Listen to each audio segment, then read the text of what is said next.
So bago tayo magpagas, gusto kong pakita sa inyo kung gaano katipid ang isang hybrid na sasakyan.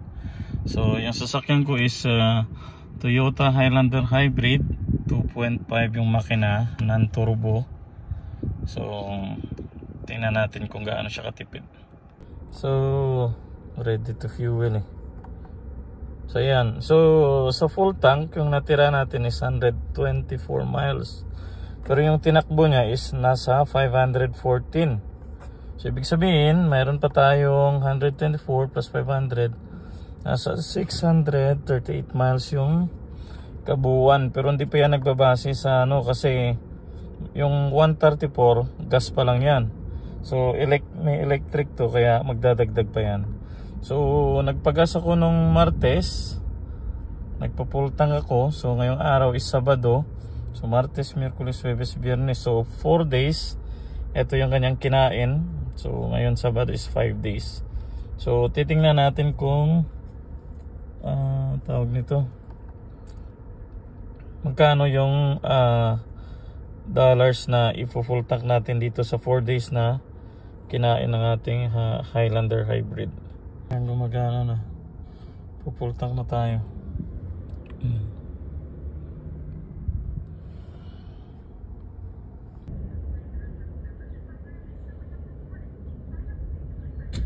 Oh, ayan.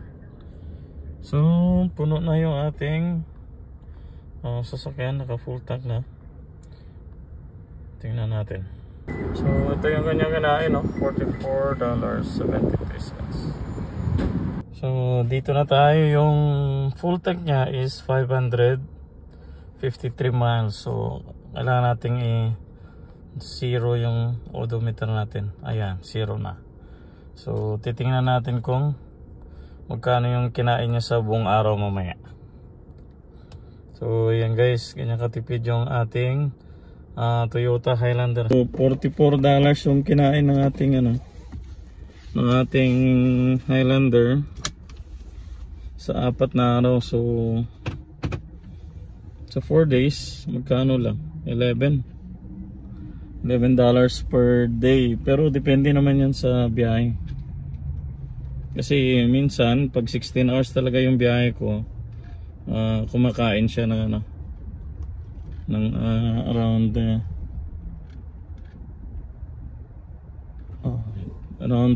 to $15. Ayan. So ganun katipid yung hybrid na engine. So imagine mo $44. Pag regular ka lang na sasakyan, umaabot ka dito ng mga 25 to 30 per day yung kakainin ng sasakyan mo. Lalo na pag XL sasakyan mo ganito kalaki, tapos hindi ka hybrid, ay naku. So sa gas ka babawiin ng sasakyan mo. Lalo na pag uubusin mo yung oras mo.